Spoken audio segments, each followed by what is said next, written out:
This is Frank DiMora from the End Times Research Ministry, continuing on with some more information about the last days.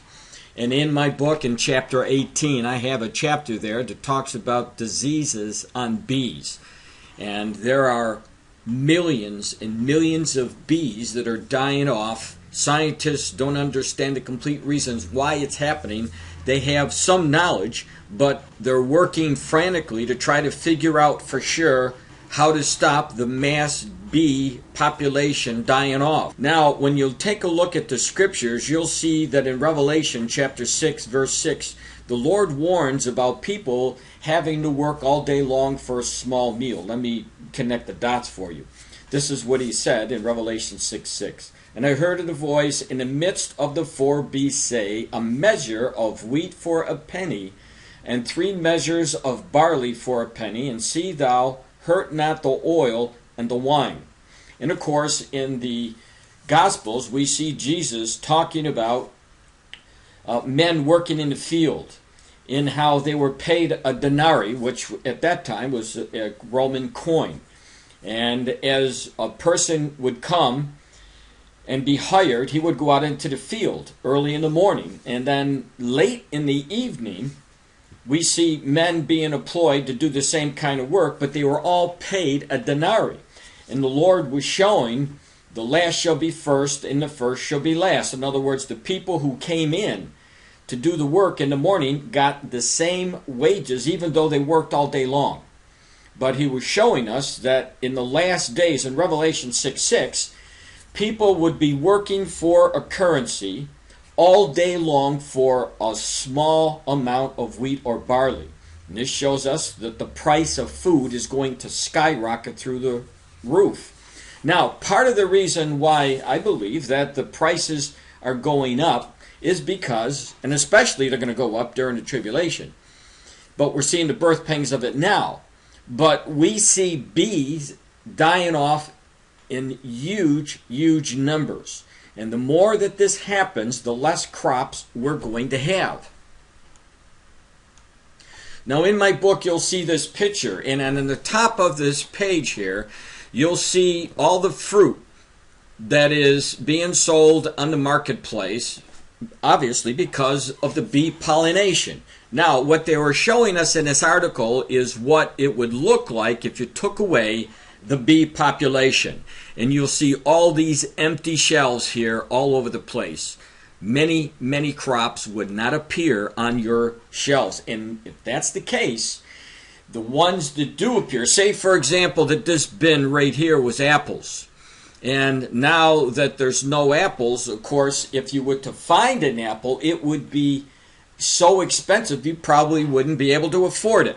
Well, we see the news continuously. Let me just show you. I'm just going to scroll down, be silent, and just show you all the news articles. I'm not going to click on them. I'm just going to scroll down so you can see the different news reports showing us that the bee population is dying off. And then I'll cap this segment with what the news just showed us today.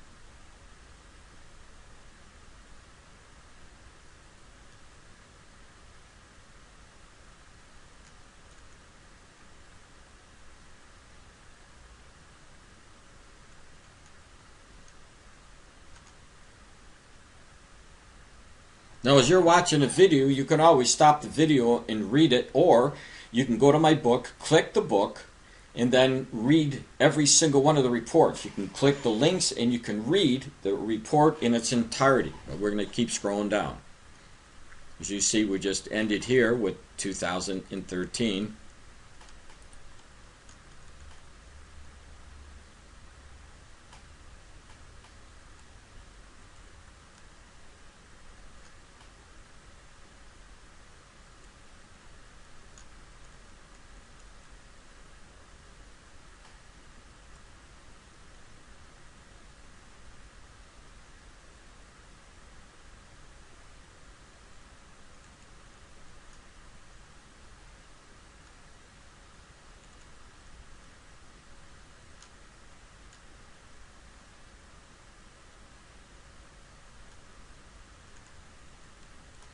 Now we're picking up in January of 2014.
Now we're ending in 2014 and we're picking up in February of 2015. These are the reports from this new year.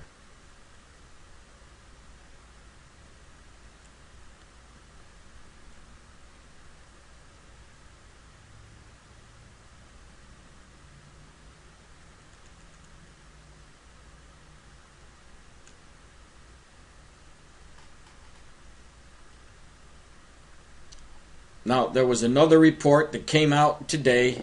That's May 13th of 2015, and I want to cover that.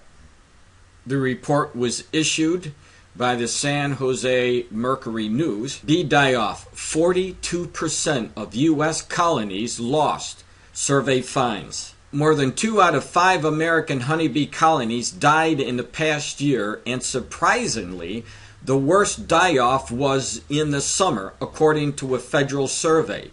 And since April 2014, beekeepers lost 42.1% of their colonies, the second highest loss rate in 9 years, according to an annual survey conducted by Bee Partnership that includes the U.S. Department of Agriculture. What we're seeing with this bee problem is just a loud signal that there's some bad things happening with our agro-ecosystems, said study co-author Keith Delaplane at the University of Georgia. We just happen to notice it with the honeybee because they are so easy to count.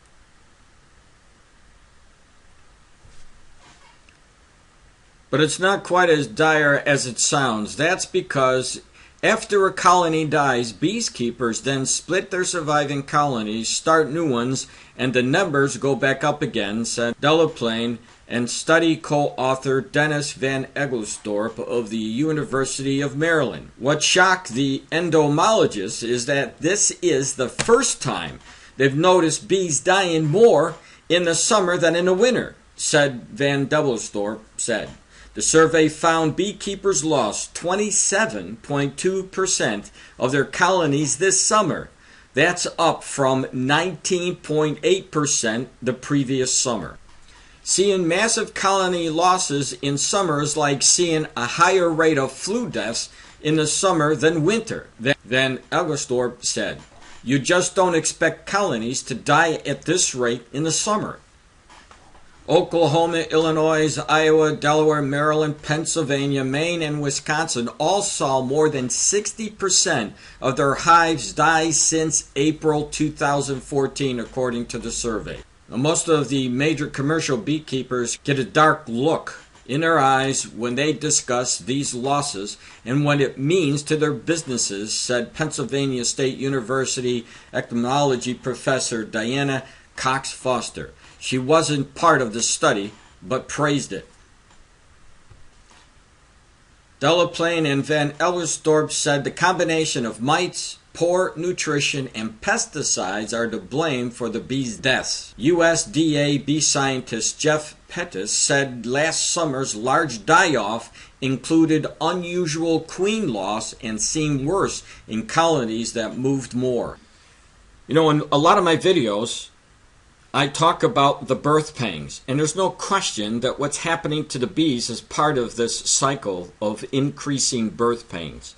You're going to see more news about bees dying off. Watch it this summer. It is coming because they can't control it right now. Now, one thing that most people should understand is through my research and watching all the TV reports about the bees dying off, the pesticides, for example, that are being used to kill off the insects, they go into the plants and they're there for at least 7 years. And so take a look and project yourself 7 years from now, because the bees that are dying off now, when they go in and pollinate the crops that have these pesticides, they're going to die off for at least, we know, 7 years if they're feeding on the flowers with these pesticides. Birth pangs are going to get stronger and stronger. And the more the bees don't pollinate, the less food you're going to have. That's what we see in the book of Revelation. People will be working all day long for food that they can't afford. My question is this: do you want to be there to see that? I hope not. You can escape it. And the way that you can escape it is by receiving Jesus Christ as your Lord and Savior today.